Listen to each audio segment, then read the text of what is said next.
It's a lab desk. Okay, so civil immigration enforcement action may be taken in your courthouse if it involves a national security threat, an imminent risk of death, violence, or physical harm to any person, hot pursuit of an individual who possesses or poses a threat to public safety, or there's an imminent risk of destruction of evidence material to a criminal case. But absent that, So possible, but still rather extreme situations Right. where those would happen. effectively they said otherwise the courthouse is off limits. And finally we get to 2025.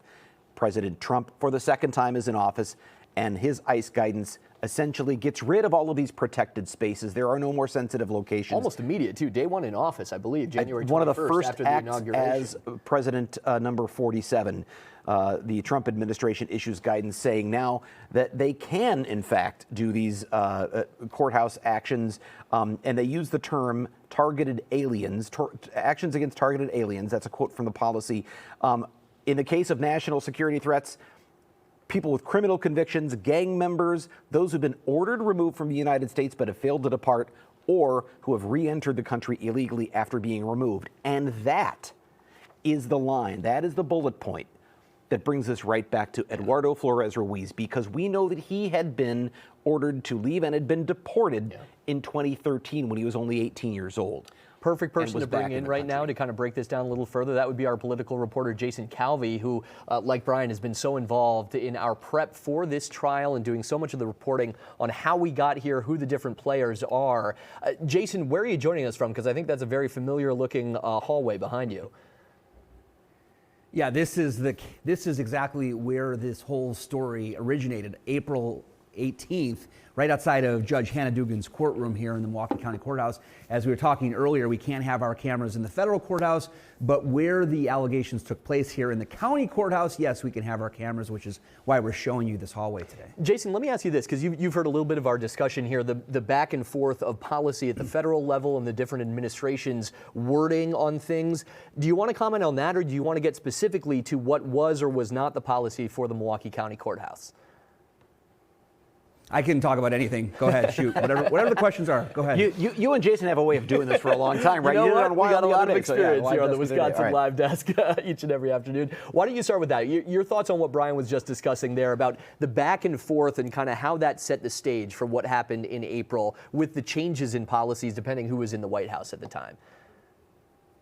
Right, I think Brian laid it out expertly there that there was a change. I mean, elections have consequences. We always talk about that in our election coverage, that who you vote really does matter for these policies, whatever the policy may be, whether it's taxes or funding of schools or what have you. Those major issues on the hearts and minds of voters take place every time you vote. And as you saw with what Brian laid out for the Biden administration under President Joe Biden, there were allowances for courthouse arrests, but they were a high bar. And with the Trump administration, there was this promise that President Trump made in his inauguration speech where he said they were going to really crack down on what he calls illegal immigration and deport people back to their home countries. You're seeing that those policies take place under President Trump, where now the bar for when exactly those courthouse arrests can take place, the bar is lower under the Trump administration. And so they allow for more courthouse arrests. And that was all playing out in this courtroom, in this courthouse, I should say, in April. There were 2 arrests that took place before this situation outside of Judge Hannah Dugan's courtroom on April 18th. That was sort of the third instance where ICE agents were known to have come to the courthouse to make an arrest. They talked with security, they talked with the deputy inside of Judge Hannah Dugan's courtroom on April 18th, and they said they're here to make an arrest, and the deputy said, is that going to take place outside of the courtroom? And again and again, they said it was going to take place outside of the courtroom, so this hallway right here where all that took place on April 18th. Let me ask you this, Jason, too, because, again, if folks are just joining us, the trial is happening. Started this morning with opening statements. We're starting to get an idea of how the government is going to lay out its case against Judge Hannah Dugan, while the defense is also giving us some glimmers as well. And especially on the defense, we heard a lot about this topic this morning, Jason, when it comes to the, as Ted gave us that quote, I believe it was the anger, confusion, and paranoia paranoia from judges at the Milwaukee County Courthouse. So from your reporting as well, what was the atmosphere like at the courthouse while arrests had started to happen, while judges were trying to get some firmer policy from Chief Judge Carl Ashley about how things would operate inside that big building downtown?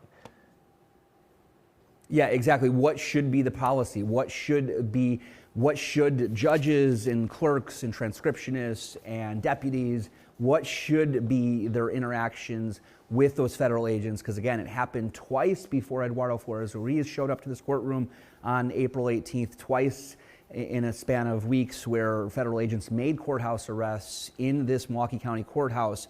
And so it was on the minds of a lot of people, what should be the policy?